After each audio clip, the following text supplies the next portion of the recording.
Welcome, everyone, to the deep dive. Today, we're really plunging into the heart of what makes a story tick, its characters. So, let me ask you, what is it that makes a character really stick with you? Truly unforgettable? Is it their amazing powers, maybe a tragic past, or is it something, I don't know, deeper that stays with you? That's a great question, and it's exactly what we're tackling. Today, we're zeroing in specifically on the cast of Demon Slayer. Yeah. We want to go beyond just, surface stuff. Really try to understand their core, how they grow, some words in surprising ways, and what they each add to the stories, well, it's emotional punch. Right. So our mission today is basically to unpack a really detailed, character-focused look at Demon Slayer. We're looking purely at their personalities, how they evolve, and the role they play. Not just a list, but digging into why these characters connect so deeply with so many people. We're drawing this straight from the material we've looked at. Exactly. We'll cover the whole spectrum, really, from Tanjiro, the main protagonist, all the way to the ultimate big bad, Muzan. And we'll explore how each one, in their own way, builds up that emotional investment that you feel as you watch or read. It's about the human, and sometimes, yeah, inhuman bits that make you care. Okay, let's kick off with Tanjiro Kamado. He really is the compassionate core of Demon Slayer, wouldn't you say? His main things, compassion, empathy, that incredible determination.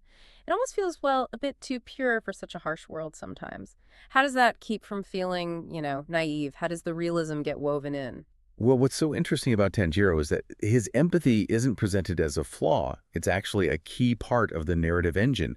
It forces him, and us along with him, to see the flicker of humanity that might remain even in the demons. Think about those moments where she actually feels pity for a demon's past suffering right as he's delivering the final strike.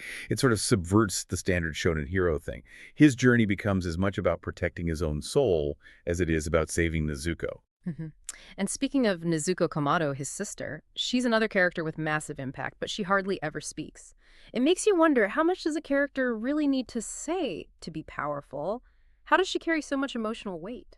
Nezuko is just a fantastic example of nonverbal storytelling. Her turning into a demon, it could have just been tragic, right? But instead, she becomes Tanjiro's anchor, his main motivation, her protective side.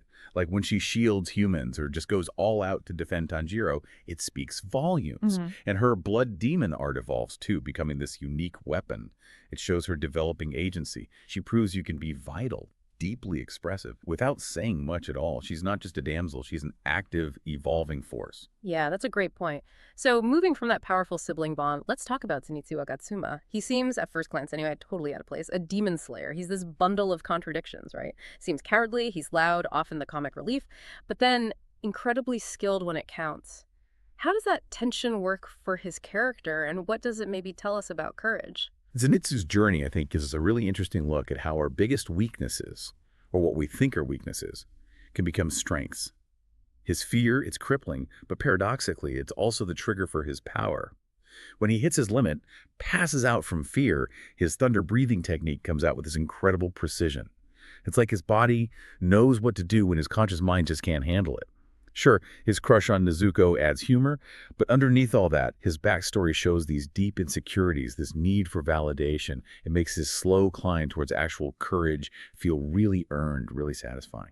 Okay, and then we've got the wild one, Inosuke Hashibira, the boarhead guy. He's just raw energy, isn't he? Reckless, aggressive in a funny way. He starts out seeming like pure chaos. What makes him more than just that? How does he change within the group? Inosuke's fighting style, being so beast-like, it perfectly reflects how he grew up, right? Yeah. In the mountains, away from people. That explains his initial total lack of social skills and manners, which, yeah, leads to a lot of comedy. But the really compelling part is seeing the vulnerability beneath all that bluster. He's a character who's learning, maybe subtly at first, but he's learning about friendship, about trust, what it means to belong. You see it really clearly when he genuinely mourns Rengoku. It shows him figuring out how to be part of a team, and that caring for others is maybe a different kind of strength than just being physically tough. Moving on from that main trio, what about Kanatsuyori, the quiet one? She starts off so emotionally closed off. Her past trauma means she literally flips a coin to make decisions. How does she evolve, especially with Tanjiro around? Was her journey about finding her own voice? Kanao's initial state is a direct consequence of her really traumatic childhood. It led her to just suppress everything, follow orders without question. But meeting Tanjiro, that's the turning point. He gently challenges that way of thinking. His simple act of encouraging her to listen to her heart, even giving her that coin as a symbol, it pushes her towards starting to make her own choices. Her quietness actually hides incredible skill and determination. Her whole arc is basically about reclaiming her own life, her own feelings. And when her big moments come, when she makes a decisive choice, it hits incredibly hard. It shows that quiet power of conviction. And another quiet one, Gyu Tomioka, the water pillar. Very reserved, but his actions carry so much weight. He's so stoic, almost seems aloof sometimes. What makes him compelling? How does his quiet presence shape things? Giyu's stoicism, that calm authority, it's definitely key to his appeal. He's someone whose actions absolutely speak louder than words. He often takes on huge burdens silently. I mean, he's the reason Nezuko wasn't killed right at the start. That's pivotal. He basically sets the whole series in motion in a way.